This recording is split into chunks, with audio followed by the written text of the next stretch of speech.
Hey guys, Sergey here, and happy Friday morning. You made it. It was probably a tough week, but you did it, and I just want to show you guys something. I got my coffee right here.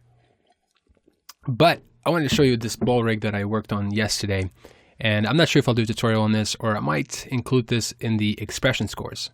But let me show you what it can do. So I have this ball right here. I have the shadow. I also have these other things in here as well, but that's more like for compositing. For example, if you turn these off, so you have this white background, it's kind of grayish. So I just kind of made it look like the studio, and then I added a little shadow in here. So it's not, these are nothing crazy. And then we have these like a blue light coming in from the left, red light coming in from the right. And then I just kind of played with the curves a little bit, that's all. Nothing crazy, so I'm gonna hide this right now.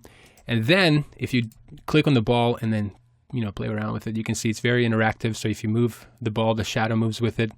And if you pull away from the floor, you can see the shadow gets more blurry and bigger.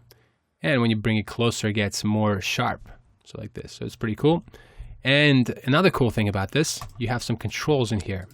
So you have all these options. You can scale it. Again, this is not a 3D. It's actually just a comp right here. That's, you can actually put your own text inside there. So everything is created in After Effects. But in here, you can do some cool stuff. So we can play around with the size, obviously, and then stretchy. We can stretch. We can also play with the light. Actually, let me zoom in on this for a second.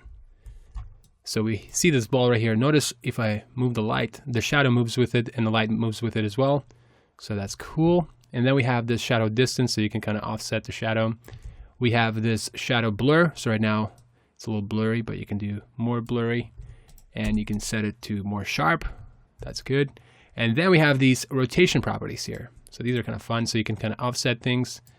Well, I selected all of them, but you can do it one by one, like this. Maybe you rotate it like that. So that's kind of cool what you can do with this, but I'm going to undo everything.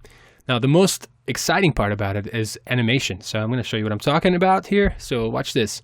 I'm going to set a keyframe on the first frame, and then go to frame, like 5, I think.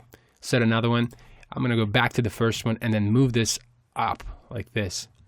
And next, I'm going to preview this thing, and watch this. It's pretty fun for something that's made in After Effects. It sure looks very bouncy, kind of believable. Looks like something you created in 3D. But again, it's all fake. I'm going to show you how to do this. Again, I'm not sure if I'll do a tutorial, or I might include this in the course, or I might do both. We'll see. We'll find out. So anyway, I just wanted to share that with you guys. I hope you had a great week. Enjoy your weekend, and talk to you guys soon.